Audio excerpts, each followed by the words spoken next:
அனைவருக்கும் வணக்கம்.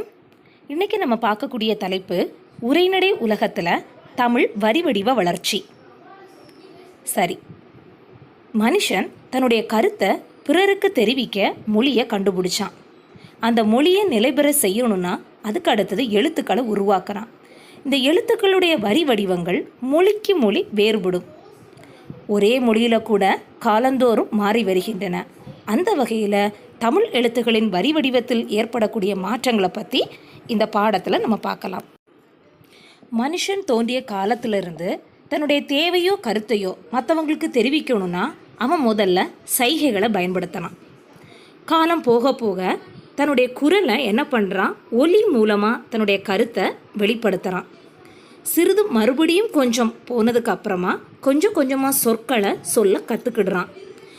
அந்த மாதிரி சொற்கள் மீண்டும் மீண்டும் சொல்லப்பட்டதுனால அது செம்மையாக மாறி அப்புறமா அது பேச்சு மொழியாக உருவாகியது. அடுத்தது பார்க்குற தலைப்பு எழுத்துகளின் தோற்றம். மனுஷன் தனக்கு எதிரே இல்லாதவர்களுக்கும் பின்னாடி வரக்கூடிய தலைமுறையினருக்கும் தன்னுடைய கருத்தை தெரிவிக்க விரும்பினான். சரி, அதை எப்படி தெரிவிக்கலாம் அப்படின்னு அவன் நினச்சேன். பாறைகள்லையும் என்ன பண்ணுறான், குகை சுவர்களிலேயுமே தன்னுடைய எண்ணத்தை குறியீடு மூலமாக தான் முதல்ல எழுத ஆரம்பிக்கிறான். இதுதான் எழுத்து வடிவத்தினுடைய தொடக்க நிலையாக இருந்துச்சு. அப்புறமா சிறிது காலம் போக போக என்ன ஆச்சு, அந்த வடிவம் தான் ஒரு ஓவிய எழுத்தாக மாறியது. அந்த வடிவத்துக்கு முதல்ல என்ன பண்ணுறான், ஒரு ஒலியை கொடுக்குறான். அந்த ஒவ்வொரு வடிவமும் அந்த சொல்லினுடைய முதல் ஓசையாக மாறுது. அப்படி ஆரம்பித்தது தான் ஒலி எழுத்து அப்படின்னு நம்ம சொல்கிறோம். அடுத்த தலைப்பு தமிழ் எழுத்துகள். சரி, தமிழ் எழுத்துகள் இப்படி ஒலி எழுத்தாக மாறிடுச்சு. அடுத்தது என்ன ஆச்சுன்னா அது வரி வடிவமாக எப்போ மாறிச்சு அப்படின்னு பார்க்கும்போது அச்சுக்கலை அப்படிங்கிற கலை தோன்றினதுக்கு அப்புறம் தான் இந்த தமிழ் எழுத்து ஒரு வடிவத்தை பெறுது. பழைய காலத்தில் என்ன ஆகுதுன்னா கிமு 3ஆம் நூற்றாண்டு முதல் இந்த மாதிரி தகவல்கள்லாம் நமக்கு கிடைக்கிது. செப்பேடுகள் அப்படின்னு சொல்லும்போது கிபி 7ஆம் நூற்றாண்டில் நமக்கு கிடைக்கிது. கல்வெட்டுகள், இந்த செப்பேடுகள், இதில் காணப்படக்கூடிய வரி வடிவங்களை நம்ம வட்டெழுத்து அல்ல தமிழ் எழுத்து அப்படின்னு சொல்லி ரெண்டாக நம்ம பிரிக்கிறோம். சேர மண்டலம், பாண்டிய மண்டலம் இந்த பகுதிகளில் 8ஆம் நூற்றாண்டில் இருந்து 11ஆம் நூற்றாண்டு வரைக்கும் கிடைக்கக்கூடிய சாசனங்களில் எல்லாமே இந்த வட்டெழுத்துகள் இருக்கிறத நம்மளால் பார்க்க முடியும். முதலாம் ராஜராஜ சோழன் ஆட்சி காலமான 11ஆம் நூற்றாண்டுக்கு அப்புறமா கிடைக்கக்கூடிய கல்வெட்டுகளில் பழைய தமிழ் எழுத்துகள் காணப்படுகிறது. அதை இன்னைக்கு வரைக்கும் நம்மளால் கண்டிப்பாக பார்க்க முடியும். தஞ்சை பிரகதீஸ்வரர் கோயில் போனால் கண்டிப்பாக அந்த மாதிரி எழுத்துக்களையெல்லாம் நம்மளால் பார்க்க முடியும். அடுத்தது கடைச்சங்க காலத்தில் தமிழகத்தில் எழுதப்பட்ட எழுத்துக்களை கண்ணெழுத்து அப்படின்னு சொல்லி அழைக்கிறோம். அடுத்த தலைப்பு வரி வடிவ வளர்ச்சி. பழங்காலத்தில் கல்பாறையில் எழுதினாங்க. கல்பாறையில் எழுதும்போது அவங்க வளைகோடுகளை பயன்படுத்த முடியாது, அதனால நேர்கோடுகளை பயன்படுத்தினாங்க. அதே மாதிரி ஓலைச்சுவடிகளில் எழுதினாங்க.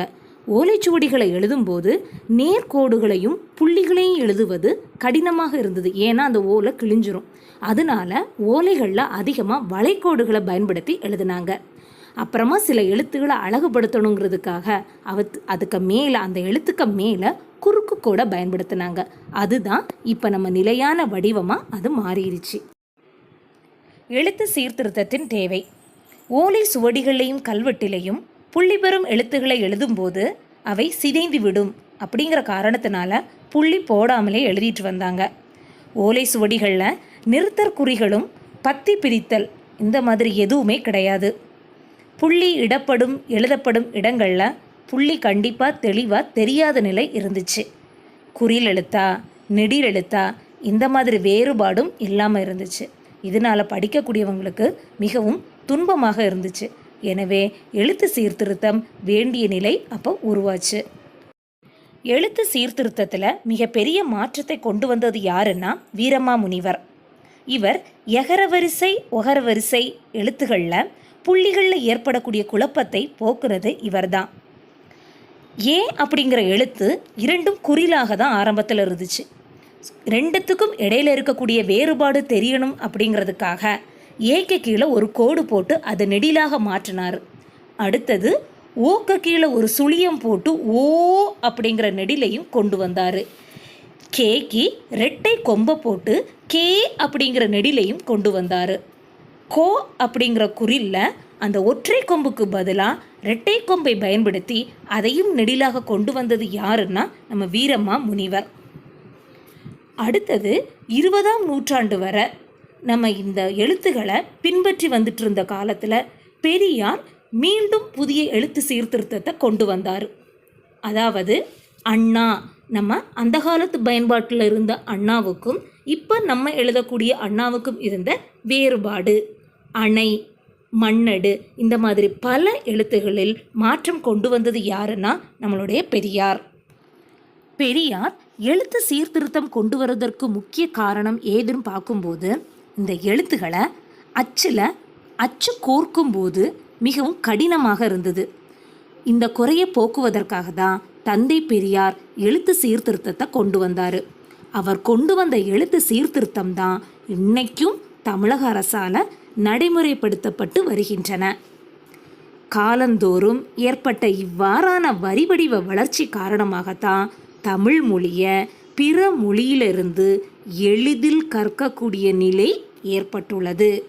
தமிழ் மொழி கணினி பயன்பாட்டிற்கும் ஏற்ற மொழியாக உள்ளது.